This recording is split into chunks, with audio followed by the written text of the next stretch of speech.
Do you love this person? Do you believe that this person has divine power? When I say person, I'm talking about this cross. Do you believe that this cross is infused with God's power up to, the full power of God? You know, you believe that and you have love for this object. I have bad news for you. You're going to wake up and they're going to be dead. So I'm going to murder them in your mind because they're living in your mind. And the truth is it's an idol. You may not want to believe it, but if you do have love for this, you are on the path to God, but this is blocking your path. You need to destroy it so that you can continue your path to God, And basically, there's a vision map on here. The nailed hand, the face, the nailed hand. And when you look here, when I look here and I put this nailed hand in my blind spot for this eye, I'm looking here and I can't see this because it's in my blind spot. Now I can, I can't. I can, I can't. And I close this eye and this is my blind spot. And I go like this, wham, bam. And they disappeared. I can no longer see the nailed hands because they disappeared, And that may not seem like a big deal, but here's what's going on when you see a vision map and you look at it and you don't know what the science, you don't know the science behind the mind stimulating device. What happens is you look at it and you're like, oh, Jesus' face. And then this eye is looking here. And it can't see this it can't see this nailed hand, you know what I mean? You can't see it. You can see the other one, but you can't see this one. And then this eye's like, it can see that one, Can't see this one, but they can see the other ones. Anyways, you put your finger right here and block that from happening. You block this eye from seeing this eye's blind spot and vice versa, And the nailed hands disappear. And the thing is, when you go like this, you're not pointing at your forehead. I'm not pointing at a magical eyeball in my forehead that I can see out of during meditation. When you're doing this, and what the mark on the forehead represents is is a class on ignoring your visual stimuli. Because when you go like this to a vision map, it teaches you an aspect of how visual stimuli is absorbed through your eyes so that you can ignore your visual stimuli and access your mind in, instinctive meditation at like 100% of what meditation is, And simply put, think of it like this. Visual stimuli takes a lot of mind power to process, to see with sight. With sight, it takes up a lot of mind power for your mind to process the visual stimuli of this reality. So when you ignore that, this mind power that is used for processing visual stimuli is now freed up. And you use it for thinking, you know what I mean? You add it to, basically, instead of using the mind power for looking at things, you use that massive amount of mind power for thinking in your mind, because meditation is only thinking. And here's a vision map. So you can try it out yourself. Go ahead and pause it and do it. I'll go like this so you could pause it and do that eyeball thing where you go like that. But basically, you look here and you put this in the blind. These are the eyeballs. And you're looking here, and at the correct distance, this will be the blind spot for this eye, and this will be in the blind spot for this eye. And you put your finger there, and you'll block this eye from seeing the other's blind spot because your finger's there, and they'll disappear. But basically, it teaches an aspect of how visual stimuli is absorbed through your eyes, so you can ignore your visual stimuli and meditate with your eyes open. And it's an ancient meditative technique that was that I noticed was first present in Hinduism, Buddhism, in Egypt also. But it was lost in time, and I have a strong feeling that someone weaponized the class and put it on a stick. You know what I mean? Somebody weaponized the class and put it on a stick to control the minds of the common man, so that they could control the world or whatever, because people like controlling the world for some reason. But this is the weapon. This is the most powerful weapon in the world. It's more powerful than every nuclear bomb that exists, because this has the power to cause people to launch every nuclear bomb that exists and everything else that exists. This has the power to give us another 2,000 years of war, because as it is now, this has already caused 2,000 years of war, and it will continue. So I had to murder it. I had to murder the cross. Well, I couldn't really murder the cross, I just took away its power.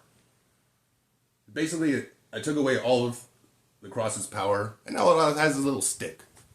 Can't murder it, but it still has a little stick, because many people, many people will not, and admit that there's a vision map on the cross because they don't want to, because they want to win. They want to win. They don't want to finish the path that leads to God. They just want to win. They want to be right so they can win. You know what I mean? But it's never been about winning. It's never been about winning. It's about finishing the instinctive path that leads to God. And if you're wondering what that instinctive path is, I've mapped it out. Right here. It's basically the instinctive path that leads to all forms of knowledge. But basically, yeah, that's about it. That was this book. This was the last one I wrote, It's got the equations in it. This was the middle book I wrote. It's basically what exists and doesn't exist in religion kind of thing. Got a little delusional in it, but, I was talking about religion. I tried not to, but got in there. This was the first one I wrote, And they're all available on Amazon. I suggest you buy them because, that way I can get some money and you can read them.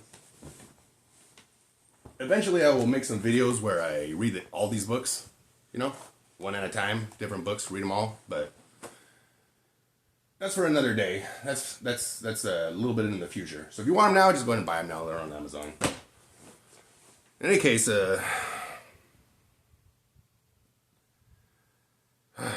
this class I was trying to think of the most, the best way to do it, because I know a lot of people love the cross and have love for the cross, but the truth of the matter is the cross does not have the power of God infused within it. It simply has a vision map on it, which is the science that will stimulate the eyes and the mind of the individual affected by the cross. And if you love this, you have thought blockage going on, and you believe stuff that's not true.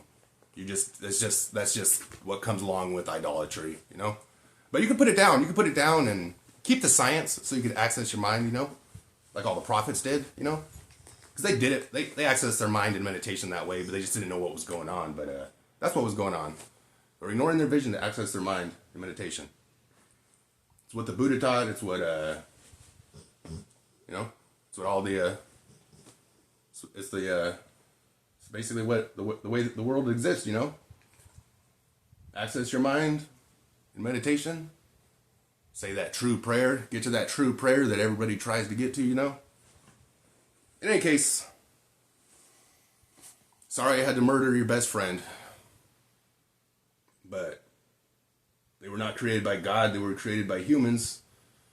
And thus the cross is not a creation of God. It's a creation of humans. And it's basically a murder weapon. It was a murder weapon of one of the prophets. If they were actually murdered on the cross, which is debatable, But think of it like this. I'm going to end it with this. If Jesus was murdered by another weapon, such as a noose, would you hang up the noose on the wall? Would the noose have God's divine power in it? Would you pray to the noose? Or if Jesus was murdered with a sword, would a replica of the sword have God's divine power in it? Would it require respect? Would the sword require everybody to show it respect? Would it be divine? And the simple answer is no, and it makes total sense. No, a noose, a sword, of course not. That doesn't make any sense. It's because it doesn't have a vision map on it. The only reason it makes sense with the cross is because it's very visually pleasing to the eyes. Very visually pleasing to the eyes. It's just a natural reaction. Causes a natural reaction to the human mind, But in any case, if you're a Christian, you now have what you wanted. I explained it to you how it works, And the closest thing to the Antichrist, if you want to call anything the Antichrist, would be the cross, because it is a creation of humans. Basically, it's a weapon that causes a thought to grow within the minds of individuals, affected by the mind-stimulating device. And so the Antichrist is just living in the minds of everybody who loves the cross and believes the cross is divine when it's not, Anyways, remove that barrier on your path to God so you can get to God.